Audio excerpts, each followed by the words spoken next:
अस्सलाम वालेकुम। तो आज हमारे घर खिचड़ा बना था, जिसे को बहुत से लोग हलीम भी कहते हैं, और बहुत टेस्टी बना था और बिल्कुल आसान तरीके से। तो हम उसकी रेसिपी आपसे शेयर करते हैं। तो देखो, हमने उसके लिए गेहूं को अच्छे से कूट कर ले लिया, अदरक लहसुन छिलके ले लिए। उसके अंदर हमने हरा मूंग और चौलाई, मटर और अक्खा मसूर ले लिया, और उसमें से हमने चौलाई और अक्खा मूंग को हमको अच्छे से भून लेना है। तो अब हम उसे अच्छे से, कढ़ाई गरम होने के बाद हमने पहले मूंग डालकर उसे अच्छे से भून लिया और उसे एक प्लेट में निकाल लिया। और फिर हमने ऐसे ही उसमें चौलाई को भी ऐड किया और चौलाई को भी अच्छे से ड्राई रोस्ट करके हमने उसे भी ले लिया, और सब सामान को अच्छे से हमने धो लिया। और हमने थोड़ी देर पहले हमने वटाने थोड़ा सा भीगने के लिए डाल दिए थे, वो भी ले लिया, और उसी के साथ हमने अदरक लहसुन भी फ्रेश पीस लिया। अब हमने तेल गर्म होने के लिए कढ़ाई में डाल दिया, अदरक लहसुन फ्राई कर लिया, उसमें पानी डालकर उसे जोश ले लिया, और सब गेहूँ वगैरह सब डालकर उसमें हमने उसे अच्छे से उबाल कर ले लिया। और हमने कुछ ड्राई मसाले ले लिए, जैसे कि तेज पत्ता, हरी मिर्च, लौंग, इलायची, हल्दी, ज़ीरा, धनिया पाउडर और दालचीनी के स्टिक ले लिए। ये सब हमने ये मसाले लिए, और हम जब खिचड़े को बघार देंगे तो हम और बेसिक मसाले भी उसमें हम ऐड करेंगे। तो ये सब मसाले हमने ले लिए।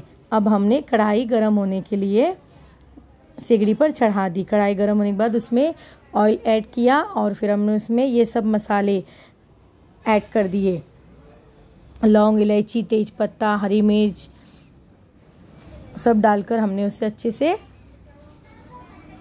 मसालों को भून लिया। और फिर मसाले अच्छे से भून लेने के बाद हमने उसमें एक बड़ा चम्मच हमने उसमें अदरक लहसुन का पेस्ट ऐड किया, और हम उसे अच्छे से भून लेंगे तब तक कि ये चिपकने ना लग जाए, तब तक हम इसे अच्छे से भून लेंगे। अब हमने इस मसालों को अच्छे से भून लिया, और अदरक लहसुन ने अच्छे से तेल छोड़ना स्टार्ट कर दिया। फिर उसके बाद हमने उसमें बेसिक मसाले डालना स्टार्ट कर दिया। तो बेसिक मसालों में हमने किचन किंग मसाला, घर का कूटा हुआ मसाला, हल्दी पाउडर, धनिया पाउडर, एवरेस्ट का मसाला, ये सब मसाले मिलाकर हमने उसमें ऐड कर दिया, और हम मसालों को अच्छे से भून लेंगे। अब मसालों ने तेल छोड़ दिया, मसाले अच्छे से भून चुके हैं। हम उसमें थोड़ा सा तेल ऐड करके, और हम उसमें थोड़ा सा हमारा उबला हुआ मटन ऐड कर देंगे, और फिर हम उसे अच्छे से मसालों में मिला लेंगे। और इसे हम अच्छे से मसालों में मिला लेने के बाद हम उसके अंदर ज़रूरत के हिसाब से थोड़ा सा गर्म पानी भी ऐड कर देंगे। तो हमने इसमें पानी ऐड कर दिया।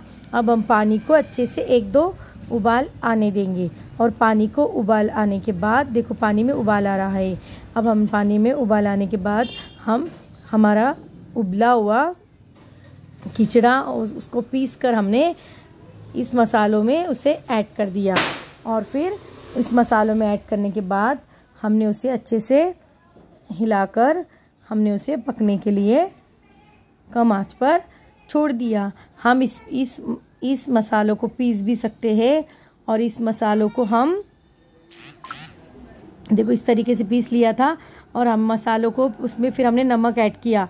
हम इसको सिल बट्टे पर भी पीस सकते हैं, मिक्सर में भी पीस सकते हैं, और हम खिचड़े की पीसने की मशीन आती है उसमें भी हम पीस सकते हैं। तो देखो इस तरीके से खिचड़ा बनकर बिल्कुल रेडी हो गया। अब हम इसे अच्छे से जोश लेंगे 2-3, और फिर हम इसे ये खाने के लिए बिल्कुल रेडी रहेगा। अब हम इसे अच्छे से हिलाकर पूरा आपस में मिला लेंगे, और फिर ये बन के रेडी। अब इसके लिए हम ब्रिस्ता प्याज तैयार करेंगे। तो देखो हमने प्याज काट कर ले लिया, और उससे हमने अच्छा तेल गरम होने के बाद हमने उसे ब्राउन होने तक, क्रिस्पी होने तक पूरी प्याज को अच्छे से फ्राई कर लिया।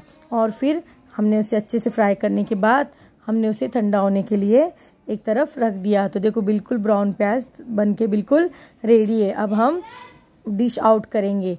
तो अब हमने ये खिचड़ा निकाल लिया, उसके अब हमने खिचड़ा निकाल लिया है। अब हम उसमें बिरिस्ता प्याज ऐड करेंगे, हरा धनिया कटा हुआ ऐड करेंगे और हमने इस तरीके से मस्त मस्त एकदम खिचड़ा बनाए थे। आप भी इस रेसिपी को ट्राई करें। लाइक शेयर सब्सक्राइब कीजिए।